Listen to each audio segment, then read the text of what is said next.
गुप्ता जी का परिवार खुशहाल था। इनके 3 बेटे थे, बहुएं और एक बेटी से पूरे घर में चहल पहल का माहौल रहता था। जॉइंट फैमिली में होने की वजह से सब लोग मिल बांट कर घर की खुशियां और गम दोनों सह लेते थे। सबसे बड़े बेटे अजत की पत्नी वशाखा, दूसरे बेटे अमन की पत्नी काव्या और सबसे छोटे बेटे आशीष की पत्नी रुचि और साथ में गुप्ता जी की बेटी नष्टा। कुल मिलाकर खुशहाल परिवार। इस दिन सुबह का वक्त था। गुप्ता जी, इनकी पति और बाकी का सारा परिवार साथ में बैठकर चाय पी रहा था, लेकिन सबसे बड़ी बहू वशाखा कहीं नजर नहीं आ रही थी। अरे अजत बेटा, क्या हुआ? आज विशाखा सोकर नहीं उठी? तबीयत तो सही है ना उसकी? नहीं माँ, सोकर तो उठ गई थी। कह भी रही थी कि अभी कमरे से बाहर आती है। पता नहीं फिर क्या हुआ। हाँ भैया, हमेशा भाभी सबके लिए चाय बनाती है, लेकिन आज तो वो नजर ही नहीं आ रही। अभी कुछ देर पहले भाभी ने मुझे कमरे में बुलाया था और कहा था कि आज चाय मैं बना दूं। शायद उनकी तबीयत ठीक नहीं है। अरे उन्होंने मुझे भी नहीं बताया, चाय मैं बना देती। कल शाम को भी भाभी की तबीयत कुछ खराब लग रही थी। मैंने पूछा भी, उन्होंने कहा कि बस हल्का सा सर दर्द है। क्या बात है विशाखा बहू, तुम्हारी तबीयत ठीक नहीं है क्या? अगर ऐसा है तो अपने कमरे में जाकर आराम कर लो बेटा। हाँ बेटा, तुमने अभी बताया क्यों नहीं? अजत, तुम बहू को डॉक्टर को दिखा कर लाओ। मम्मी जी, पापा जी, मेरी तबीयत ठीक है। अब आप सब लोग के लिए खुशखबरी है। खुशखबरी? कैसी खुशखबरी भाभी? जल्दी सुनाइए ना। पूरा परिवार यहाँ बैठकर आज सुबह सुबह अच्छी खबर सुना देंगी तो सबका दिन अच्छे से निकल जाएगा। हाँ भाभी, रुचि भाभी ठीक कह रही है। बताइए ना, क्या है गुड न्यूज़? बात ऐसी है मम्मी जी, पापा जी, आप दादा दादी बनने वाले हैं। कुछ दिनों से मुझे चक्कर आ रहे थे, लेकिन समझ में नहीं आया कि बात क्या है। अभी चेक किया तो पता चला कि मैं प्रेग्नेंट हूँ। अरे वाह भाभी, आपने तो कमाल की खबर सुना दी। हाँ भाभी, अब मैं और आशीष चाचा बन जाएंगे। देखा विशाखा, तुम्हारी खुशखबरी सुनकर तो पूरा परिवार नाचने लगा। वैसे जॉइंट फैमिली में यही तो कमाल की बात होती है। हंसते खेलते सारे काम हो जाते हैं, किसी को पता ही नहीं चलता। अकेले रहो तो ये सारी जिम्मेदारियां संभालना मुश्किल हो जाए। हाँ बेटा, बात तो तुम्हारी सही है।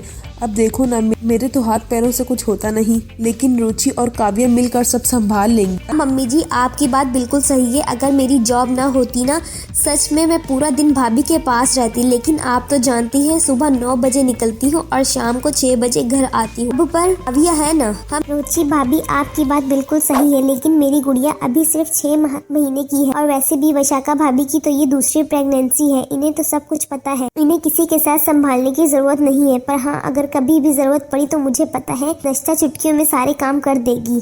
मैं जरूर करती हूँ। वैसे भी वशाखा भाभी मेरे बहुत फेवरेट है, लेकिन क्या है ना, कॉलेज का आखिरी साल है। पढ़ाई पे ध्यान नहीं दिया तो हमेशा के लिए फेल होने का ठप्पा लग जाएगा। अरे आप सब लोगों को परेशान होने की जरूरत नहीं है, मैं अपने काम खुद कर लूंगी। वैसे भी रुचि ने ठीक ही कहा था, ये मेरी 2nd प्रेगनेंसी है। मैं कोशिश करूंगी कि सब कुछ खुद से संभाल पाऊँ। कुछ दिनों के बाद मम्मी, विशाखा की तबीयत कुछ ठीक नहीं है। वो कुछ खा भी नहीं रही और कमजोर भी लग रही है। आप बताइए ना, मैं क्या करूं? अरे बेटा, इसके लिए फ्रूट्स लिया। जब वो कुछ ना खा पाए ना, तो फ्रूट्स खाना ही ठीक है। कम से कम उसी बहाने कुछ तो जाएगा इसके पेट में। ठीक है मम्मी, मैं विशाखा के लिए फ्रूट्स ले आता हूँ, आप इसे खिला देना। शाम के वक्त जब अजत घर लौट कर आता है तो देखता है कि रचि, नष्टा और काव्या तीनों एक साथ बैठकर फ्रूट्स खा रहे थे। अरे निष्ठा, विशाखा कहाँ है?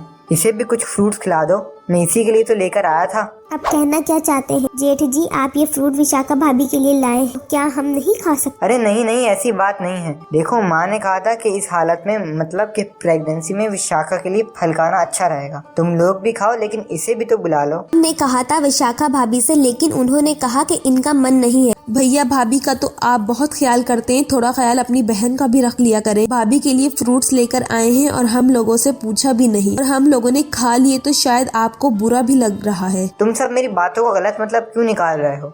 मेरे पूछने का मतलब बस ये है, मतलब कि विशाखा ने कुछ खाया या नहीं? भैया, मैं तो अभी ऑफिस से आई हूँ, मुझे भाभी के बारे में कुछ नहीं पता। अच्छा ठीक है, मैं खुद ही जाकर देखता हूँ।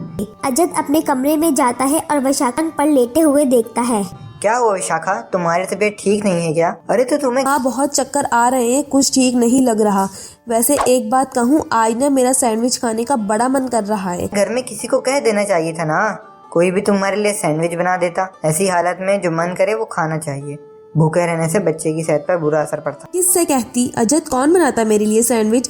सब लोग अपने अपने कामों में बिजी रहते हैं। अच्छा तुम रुको, मैं भी जाकर तुम्हारे लिए सैंडविच बना कर लाता हूँ। अजद रसोई में पहुंचता है और अपनी पत्नी विशाखा के लिए सैंडविच बनाने लगता है। तभी अजद की माँ रसोई के अंदर आती है। घर में 3 बहुएं और एक बेटी है और इन सब के रहते भी मेरे बेटे को रसोई घर में काम करना पड़ रहा है। क्या बात हो गई बेटा? माँ वो क्या है ना, विशाखा की तबीयत ठीक नहीं है, लेकिन घर में किसी को इतनी फुर्सत ही नहीं कि इसे सैंडविच बनाकर खिला दिया जाए। तभी वहाँ पर नश्ता आती है। जेठ जी, आप तो सासू माँ से हमारी शिकायत कर रहे हैं, ये कोई अच्छी बात नहीं है। शिकायत नहीं कर रहा है, बता रहा है कि अपनी जिठानी के लिए एक सैंडविच तक नहीं बना सकते तुम। मम्मी जी, आपको पता है ना मेरी गुड़िया कितनी छोटी है, मेरा पूरा दिन इसी के काम में निकल जाता है और मैं थक जाती हूँ। अरे अजय, तुम इन बहुओं से कुछ मत कहा करो, लेकिन अपनी बहन नश्ता से कह दिया करो, वो जरूर तेरा काम।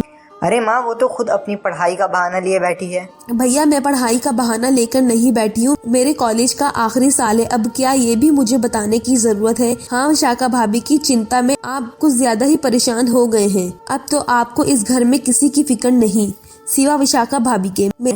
कुछ दिनों के बाद अरे माँ, वो मामा जी की शादी है, इनके घर से कोई आया था, इन्होंने हम सबको शादी में बुलाया है। बहुत दिन हो गए किसी की शादी अटेंड नहीं की, मैं तो वहाँ पर जरूर जाऊंगा। आप ठीक कह रहे हैं, मैं अभी ना ऑफिस में आज ही छुट्टी डाल देती हूँ।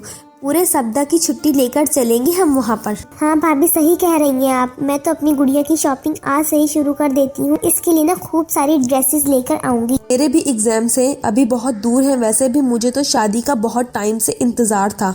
मैं तो यहाँ पक्का जाने वाली हूँ। लेकिन विशाखा की तबीयत ठीक नहीं है, वो तो शादी में नहीं आ पाएगी। हाँ बेटा, ऐसी हालत में ट्रेवल करना विशाखा के लिए ठीक भी नहीं हो। अरे तो क्या हुआ अजय, तुम तो यहाँ पर हो ना, तुम इसका ख्याल रखना और बाकी परिवार शादी में जाकर आ जाए।